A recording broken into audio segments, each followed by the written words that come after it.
Welcome to this channel. Mau belajar bahasa Indonesia atau bahasa Inggris dengan cara yang seru, santai, dan mudah dipahami? You're in the right place. Belajar kosakata dan ekspresi sehari-hari. Learn daily vocabulary and expressions. Dengarkan contoh situasi nyata. Listen to real-life examples. Subscribe sekarang dan nyalakan notifikasi. Let's learn together and have fun. Welcome back, everyone, to the deep dive. Today, we're really digging into how language can paint such a vivid picture. Our focus is this one powerful idiom. It says so much about, well, a profound human condition.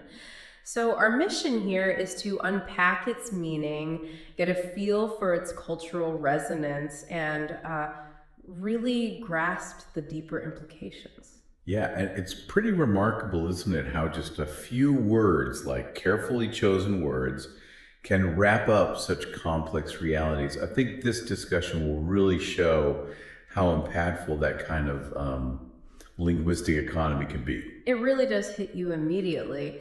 The idiom we're focusing on, is right from our source material, is a bag of bones. I mean, you can instantly picture that, can't you? Someone, or maybe an animal, just so incredibly thin, they're almost like just a frame.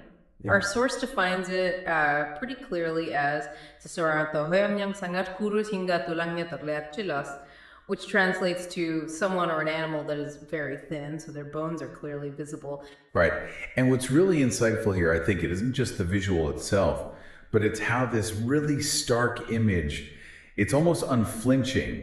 It immediately conveys a sense of urgency and vulnerability, too. Urgency, yeah. That's interesting. It's more than just description. It's like an alarm bell ringing. This idiom kind of forces an emotional response, something maybe more nuanced than just saying very thin.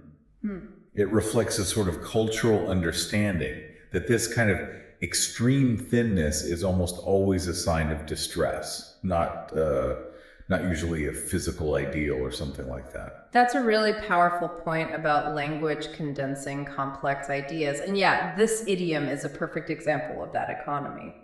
Our source even provides some fascinating Indonesian equivalents. They really underscore that visual too, don't they? It translates beautifully to tulang berbelit kulit, which is like literally bones wrapped in skin, and also sangat kurus kiring, meaning something like very thin and dry. Absolutely. And, while a bag of bones might imply something kind of loose, almost haphazard, that phrase bones wrapped in skin, it feels almost more visceral. It really emphasizes the absence of anything else, just the starkness of the form. Right, like there's nothing left but skin and bone. Exactly. It could suggest a kind of painful transparency, maybe hinting at a cultural focus on, the fragility of the body in extreme states. That literalness, it adds a slightly different emotional layer, I think. Still highlighting the profound visual, but maybe in a subtly different way. Okay, so the image is super clear and we can feel that immediate impact. But, the real power of an idiom, it often lies not just in what it describes, but what it implies and how it's actually used in real situations. Let's look at an example from our source material. This really brings it to life. The example given is, setelah sebulan sakit, Andi terlihat seperti a bag of bones. Ibunya sangat khawatir. So in English, that's roughly, after a month of being sick, Andy looked like a bag of bones. His mother was very worried. And that last part, his mother was very worried. That really grounds the idiom, doesn't it? It puts it right into universal human experience. Yeah. It takes it from just a physical observation to a whole emotional landscape. It highlights that deep bond, maybe, and the shock of seeing someone you care about transformed by illness. It's like an immediate trigger for concern. Exactly. And the source even goes on to highlight the contrast, saying, dia dulu sehat dan berotot, tapi sekarang hanya, which means he used to be healthy and muscular, but now only. And you can just mentally fill in that blank with that really vivid, worrying image of a bag of bones. Yeah. If we connect this to the bigger picture, it's pretty clear the idiom conveys much more than just thinness. It signals a dramatic shift, a concerning one. It becomes this visual shorthand for a really significant decline in someone's health or their well-being. Okay, so it's definitely more than just a visual description then. Our source seems to suggest it digs into the causes behind that extreme thinness. And that adds a whole new layer of understanding, doesn't it? It's not just about how someone looks. Well, this raises a really important question, I think, about how language works as this powerful tool, how it encapsulates not just severe physical states, but also the profound reasons behind them. Our source material explains that a bag of bones describes a body that is sangat kurus karena sakit kekurangan gizi atau kelelahan ekstrem, which means very thin due to illness, malnutrition, or extreme fatigue. Ah, okay. So illness, malnutrition, extreme fatigue. Right.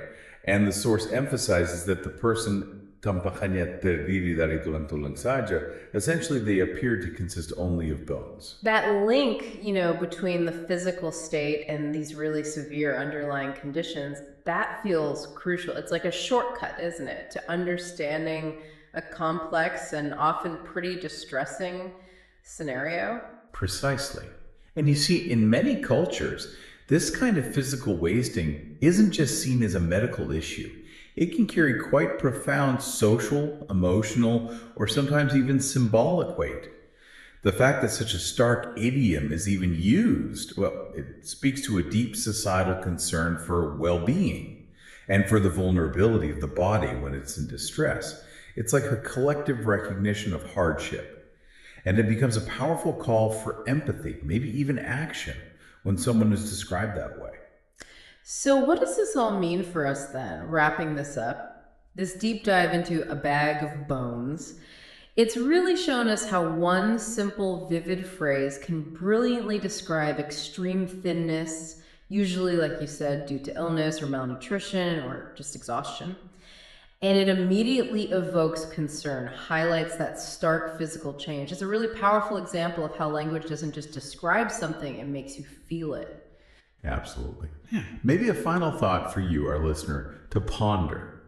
As you go about your day, maybe think about how different languages might use similarly evocative images to describe these kinds of extreme physical states. How do these phrases reflect cultural views on health or hardship, or even just the human body itself? What other powerful descriptions, other bags of bones exist out there in the world's languages just waiting for us to unpack their layers? Thank you for watching this video. Hopefully useful. Don't forget to like and subscribe.